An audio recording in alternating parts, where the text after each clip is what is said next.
सप्रेम साहिब बंदगी। सदगुरु कबीर साहब के चरण कमलों में चरण बंदगी। महंत रामधनी दास साहब के चरणों में चरण बंदगी। बंधुओं, आप सभी प्रेसिडेंट कबीर आश्रम नेवादा गौरवडांड यूट्यूब चैनल पर प्रतिदिन सदगुरु कबीर साहब की साकी शब्द रामायणी, सदगुरु कबीर साहब के बताए गए मार्ग पर चलने के लिए प्रेरित करने वाले शब्द, सतमार्ग पर चलने का सही मार्ग बताने वाला, कुरीतियों से बचाने वाला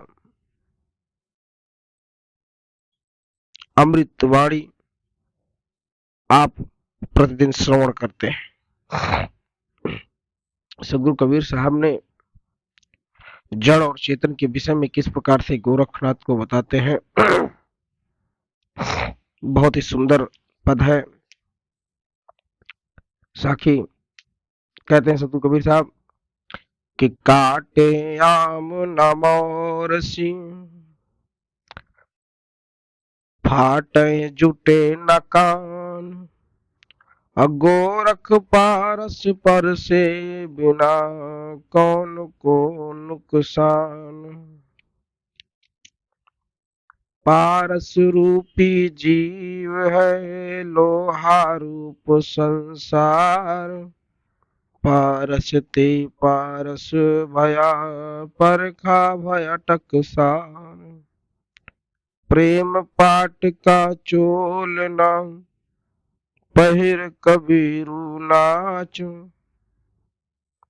पानप दीन हो तास को जो तन मन बोले साच।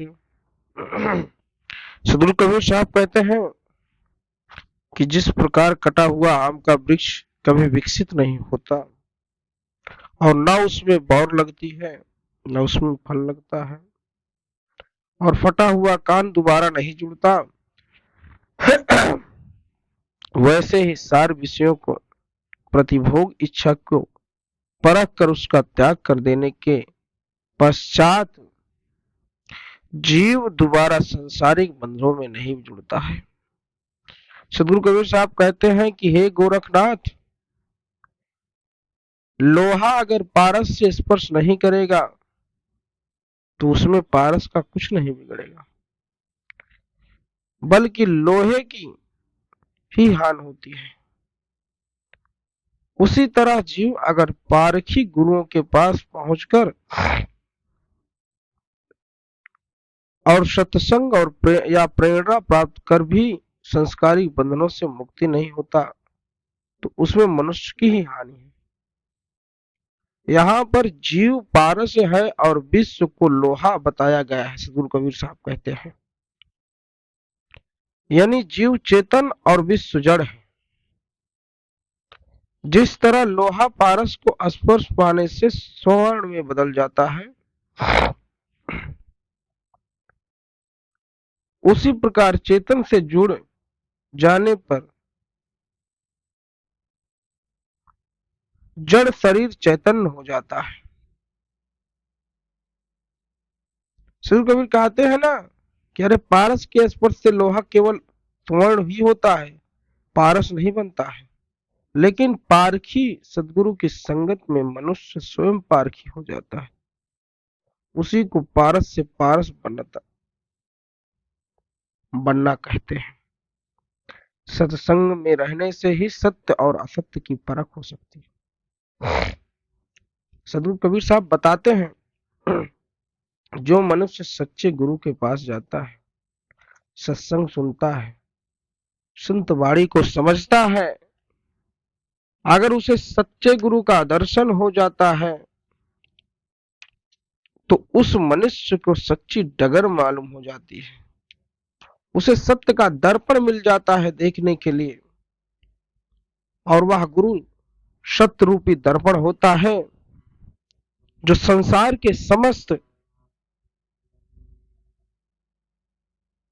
कुरीतियों, बुराइयों और विकारों को उसके मन से खत्म करने का काम करता है। बंधुओं, गुरु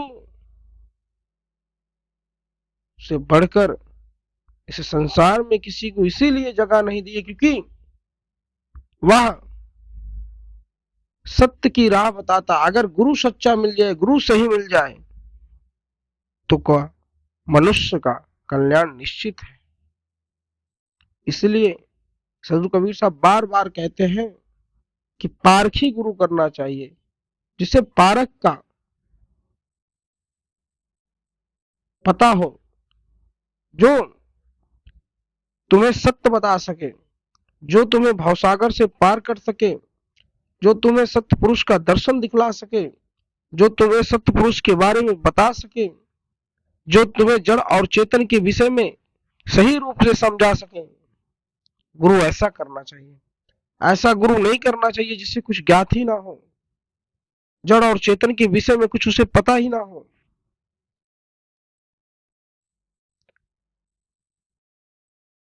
क्योंकि अगर सच्चा गुरु मिल जाता है तो संसारिक माया मोह से तुम्हें दूर कर देता है और तुम्हें इससे दूर ले जाकर सत्य का दर्शन कराता है। जीवन के कल्याण हेतु ऐसे गुरु का होना और ऐसे गुरु का आशीर्वाद मिलना जीवन में बहुत ही सुखदायी होता है, कल्याणकारी होता है।